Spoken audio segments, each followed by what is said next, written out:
मोक्षमार्गस्य नेतारं भेत्तारं कर्मभूभृतां ज्ञातारं विश्वतत्त्वानां वन्दे तद्गुणलब्धये। बोले पंच परमेष्ठी भगवान की जय। शांति विधाता श्री हरियाण शांतिनाथ भगवान की जय। द्वादशांग जनवाणी माता की जय। ग्रंथादिदास श्री तत्वार्थ सूत्र जी की जय। आचार्य श्री उमा स्वामी जी महाराज की जय। आचार्य श्री विद्यासागर जी महाराज की जय। परम पूज्य मुनि पुंगव श्री 108 सुधा सागर जी महाराज की जय। अड़ाई विपस्त समस्त महाविद्यालयों की जय। पूर्व कक्षा में हमने हिंसा पाप की परिभाषा को जान लिया था।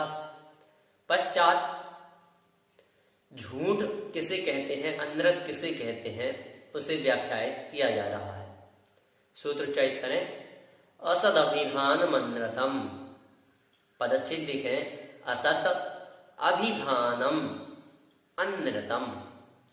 अर्थ होगा प्रमाद के योग से असत अर्थात दुखदायक या मिथ्या रूप, अभिधानम अर्थात बोलना, वचन बोलना, अनृतम अर्थात असत्य है।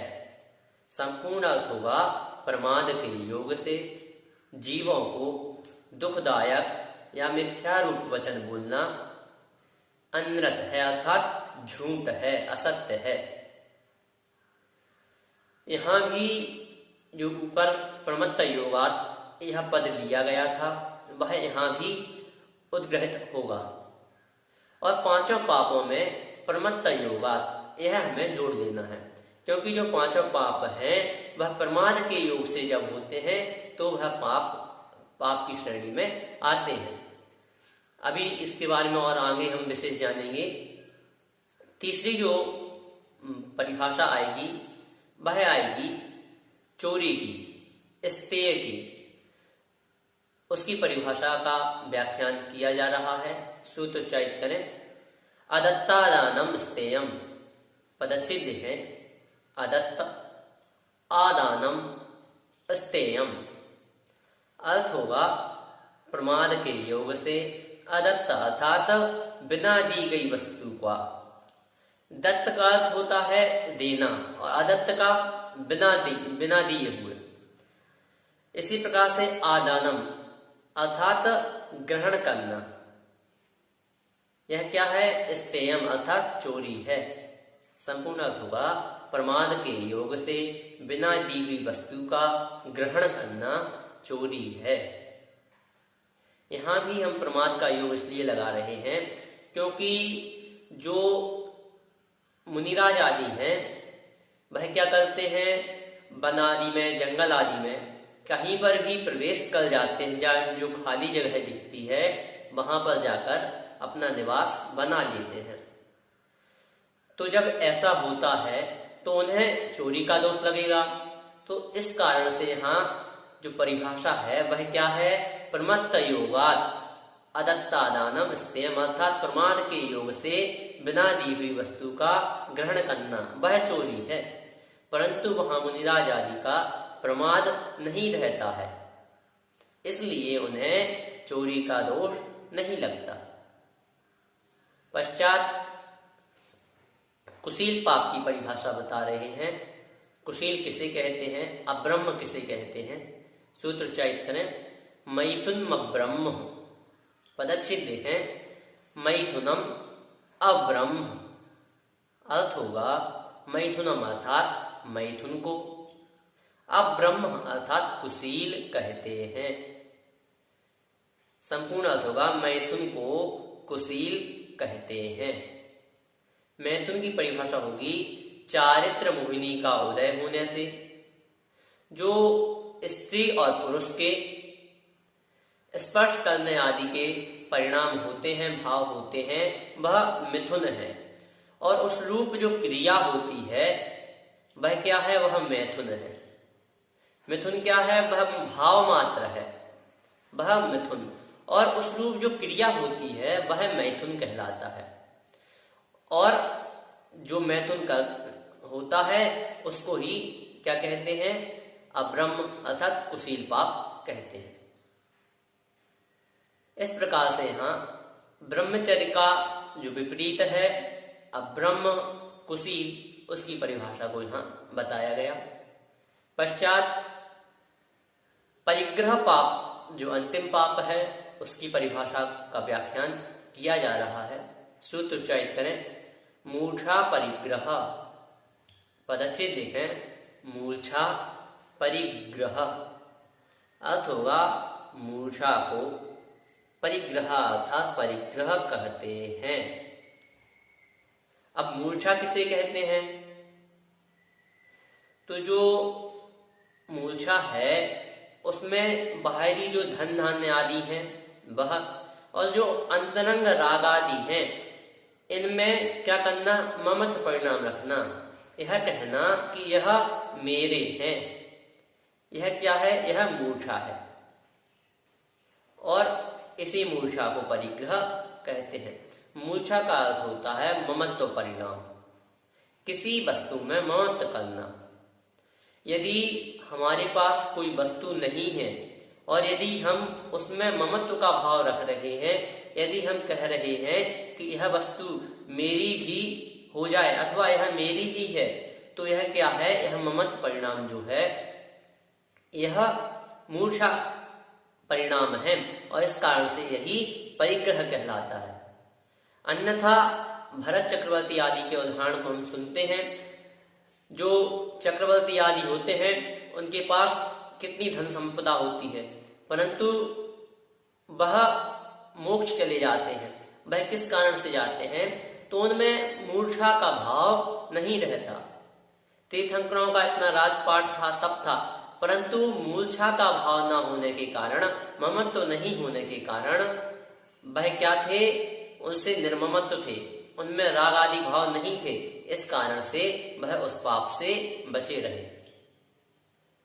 पश्चात व्रति किसे कहते हैं इसका व्याख्यान किया जा रहा है। सूत्र उच्चारित करें, निःशल्यो व्रति। पदच्छेद देखें, निःशल्यः व्रति अर्थ होगा शल्यः अर्थात शल्य, निहि अर्थात रहित, व्रति अर्थात व्रति है। तो कौन व्रति है? तो जो शल्य रहित जीव है वह ही व्रति है। शल्य का जो वास्तविक अर्थ होता है वह होता है पीड़ा। जैसे कोई कांटा आदि होता है, वह हमारे पैर में या कहीं पर भी चुभ जाए तो हमें पीड़ा होती है, कष्ट होता है, वह शल्य कहलाता है। और यहाँ शास्त्र की परिभाषा को देखें तो जो शल्य है उसकी परिभाषा होगी आत्मा में जो दुख उत्पन्न करता है अथवा आत्मा में जो कांटे की तरह चुभता है वह शल्य है। वह कितनी है? तो वह 3 है, माया शल्य, मिथ्या शल्य और निदान शल्य। इनकी परिभाषा देखें, सबसे पहले है माया शल्य। माया शल्य कहेंगे छल कपट आदि करने को माया शल्य कहते हैं। दूसरी है मिथ्या शल्य। मिथ्या शल्य की परिभाषा होगी तत्व श्रद्धान का अभाव। यह क्या है? मिथ्या शल्य। अंतिम है निदान शल्य, अर्थात आगामी भवों में अथवा आगामी समय में इष्ट विषयों की वांछा रखना, सुखों की वांछा रखना, यह निदान शल्य कहलाती है। इस प्रकार से यहाँ व्रति की परिभाषा को बताया। व्रति कैसा होता है? शल्य से रहित होता है, चाहे वह गृहस्थ हो चाहे मुनि हो, जिसके पास भी व्रत है वह शल्य से रहित होता है। और जो शल्य से रहित नहीं है वह व्रति भी नहीं है। पश्चात व्रति के कितने भेद हैं इनको बताया जा रहा है। सूत्र उच्चारित करें, अगार्य नगारश्च। पदच्छेद देखें, अगादि अनगारः च। अर्थ होगा चा अर्थात व्रति के, अगादि अर्थात अगादि और अनगारी अर्थात अनगारी, यह 2 भेद हैं। संपूर्ण अर्थ होगा व्रती के अगारी और अनगारी, यह दो भेद हैं। अगारी कौन है? अगारी तो गृहस्थ, और अनगारी अर्थात गृहस्थ से रहित अर्थात जो मुनि आदि हैं वह अनगारी हैं। अगारी किसे कहेंगे? तो जिन्होंने एक देश व्रतों को धारण किया है वह क्या है? वह अगारी है। और अनगारी जिन्होंने सर्वदेश व्रतों को अंगीकार कर लिया है, सर्वदेश पापों का त्याग कर दिया है, वे अनगारी है।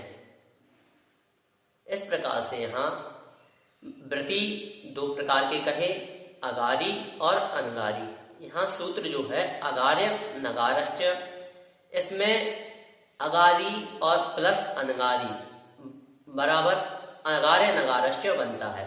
कैसे? तो अगारी का जो ई है और पश्चात अनगारी में जो सबसे पहले आ है, इन दोनों को मिलने पर ई को या हो जाता है यण संधि में।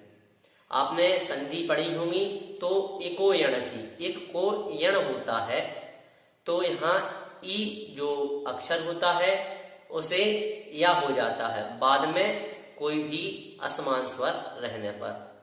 इस प्रकार अगार्य नगारश्च में यण संधि है, इसका भी हमने ज्ञान किया।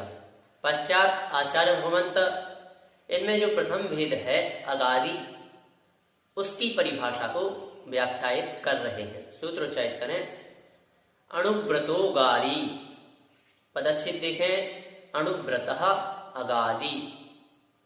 अर्थ होगा अणुव्रतः अर्थात एक देश व्रत पालने वाला, अगारी अर्थात अगारी है। संपूर्ण अर्थ होगा एक देश व्रत को पालने वाला अगारी कहलाता है। इस प्रकार से यहाँ अगारी की परिभाषा बताई। एक विशेष बात जो महत्वपूर्ण है, ध्यान देने योग्य है, वह यह कि जो संस्कृत भाषा है वह हिंदी की तरह ही है, बस उसमें विसर्ग आदि का और अनुस्वार आदि का प्रयोग होता है। पढ़ना हिंदी की तरह ही होता है, बहुत ही सरल भाषा है, देव भाषा है।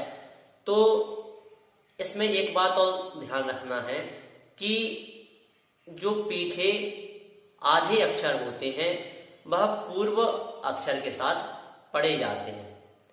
अर्थात जैसे हम यहाँ पढ़ें अणुव्रतो गारी, तो यहाँ जो अणु है उसमें आधा जो बा है वह भी अणु ऐसा पढ़ेंगे, अणु के साथ हम उसे भी जोड़ देंगे, अणुव्रतो गारी।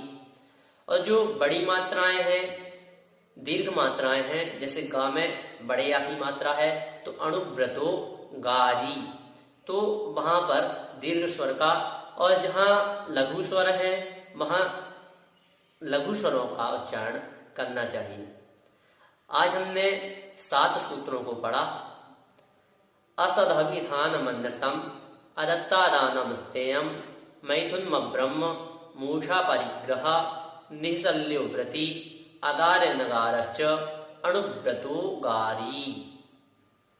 इस प्रकार से इन 7 सूत्रों के माध्यम से झूठ, चोरी, कुशील, परिग्रह, इन 4 शेष पापों की, पश्चात व्रति किसे कहते हैं, व्रति कैसा होता है, और अगारी क्या है, व्रति के कितने भेद हैं आदि, इन सब के बारे में हमने ज्ञान किया। इस संदर्भ में यदि आपकी कोई जिज्ञासा है तो आप हमें YouTube चैनल पर कमेंट के माध्यम से बता सकते हैं, अथवा हमारे व्हाट्सएप नंबर पर भी आप हमें अपनी जिज्ञासाएं भेज सकते हैं। जय जिनेंद्र।